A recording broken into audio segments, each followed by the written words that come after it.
Assalamualaikum warahmatullahi wabarakatuh. Perkenalkan, saya Eva Neka Wijaya dengan NPM 2215061128. Hari ini saya akan mendemokan bagaimana cara mengubah bentuk CDM berubah menjadi ke PDM. Jadi sebelumnya CDM itu merupakan konsep data model. Jadi dalam CDM ini masih dalam bentuk konsepnya aja, hanya memodelkan struktur logis. Nah, kemudian jadi CDM ini dipakai untuk menggambarkan secara detail arti hubungan dan batasan-batasannya. Jadi ini memang cuma menggambarkan struktur basis data dalam bentuk logik begitu.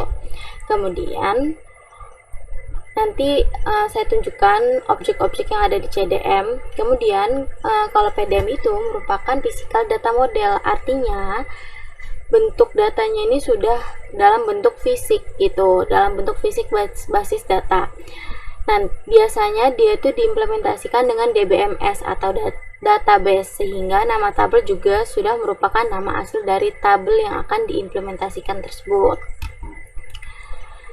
Nah, nanti saya tunjukkan juga PDM-nya gimana. Setelah itu kita lanjut ke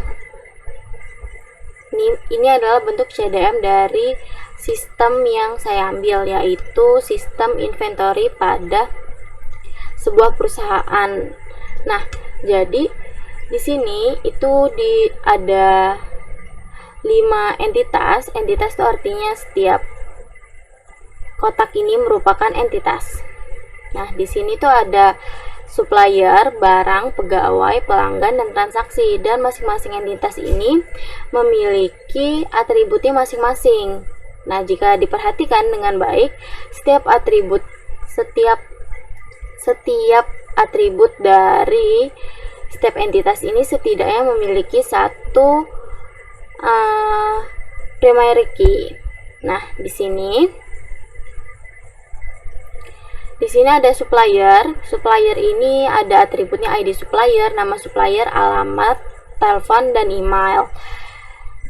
Ini kita ganti dulu. Harusnya mandatory semua aja.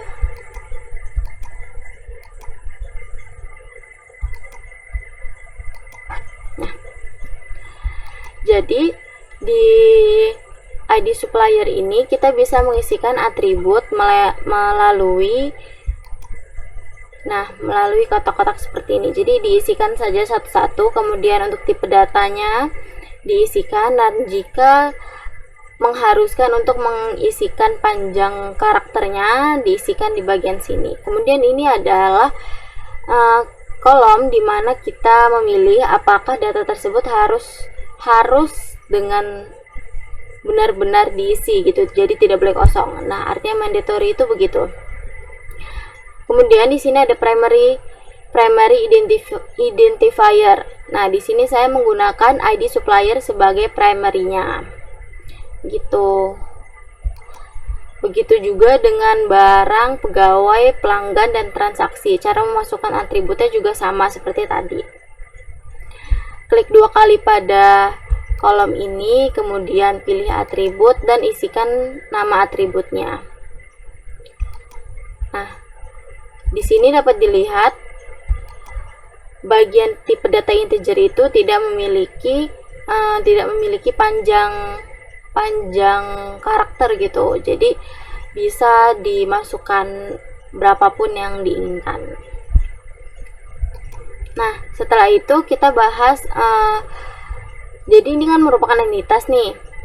Kotak-kotaknya entitas. Kemudian kita bahas relasinya nih. Kalau untuk membentuk suatu relasi, kita dapat menemukannya di sini, di conceptual diagram. Nah, ini merupakan relasi. Nah, tadi untuk membuat entitas itu di sini. Nah, untuk memberikan nama pada relasi milik kita cukup mengklik 2 kali. Kemudian kita isikan apakah nama hubungan antara dua entitas yang mau kita hubungkan. Kemudian kardinalitasnya nih. Di sini saya menggunakan many to many karena banyak supplier itu bisa mengirimkan banyak barang. Jadi nggak cuma satu supplier doang nggak cuma satu supplier untuk satu barang atau satu supplier untuk banyak barang, enggak.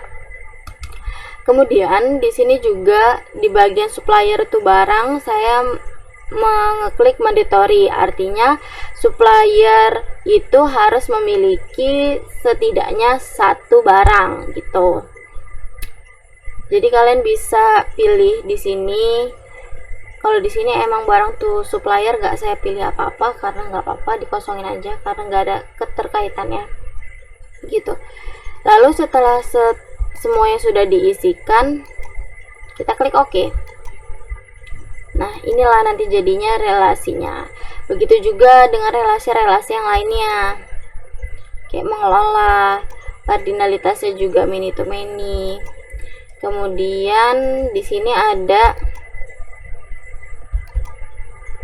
relasi antara pegawai dengan transaksi, yaitu dengan nama menangani. Jadi satu pegawai itu satu pegawai dapat menangani banyak transaksi gitu. Jadi di sini saya menggunakan kardinalitas one to many, dan untuk hubungan antara pegawai dengan transaksi itu saya memilih mandatory, artinya pegawai itu setidaknya harus memiliki satu transaksi yang harus ditangani. Kita klik OK. Nah, untuk relasi yang lainnya juga seperti itu. Kemudian di sini kan tadi itu ada relasi inherent sama association. Nah, yang bentuk ini tadi pegawai itu transaksi itu pegawai, itu merupakan association. Kemudian kalau untuk inherence, di sini saya nggak menggunakan inherence atau pewarisan sifat. Selanjutnya kita mengubah bentuk CDM ini ke dalam bentuk PDM. Jadi tinggal kita klik tools, kemudian kita generate ke physical data model. Nah, kita pakai yang MySQL 5.0 Inventro 1. Kemudian kita klik OK. Nah, ini merupakan bentuk PDM-nya. Jadi di sini tuh sudah terlihat bahwa kalau bentuk PDM itu lebih ke kotak-kotak. Dan di sini juga terlihat primary key-nya itu ada di bagian apa. Nah, di sini kan primary key-nya itu ada ID supplier, ID barang, ID pegawai, ID pelanggan, kemudian ada ID transaksi. Nah, kenapa ada kotak di sini? Itu tuh karena ada beberapa atribut yang merupakan foreign key, artinya atribut ini dimiliki oleh entitas lain gitu. Kemudian kita hubungkan PDM ini dengan database, karena kan sejatinya PDM ini merupakan bentuk fisiknya gitu ya, yang dapat diimplementasikan dengan database-nya. Kemudian kita generate ke database. Nama filenya Kribas database inventory dtbs dbms inventory. Nah, kita klik OK. Kita edit. Nah, ini merupakan database dari sistem PDM yang telah kita buat tadi. Di sini saya menggunakan Notepad saja. Nah, dapat dilihat di sini ada tabel barang, kemudian tabel membeli dan mengelola tadi itu karena ada foreign key-nya. Kemudian ada tabel pegawai, tabel pelanggan, supplier, transaksi. Begitu. Jadi di sini kita udah jadi database milik kita dari PDM yang telah kita buat gitu.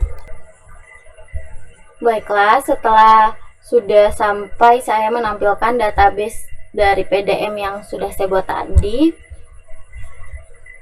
saya rasa cukup untuk presentasi hari ini.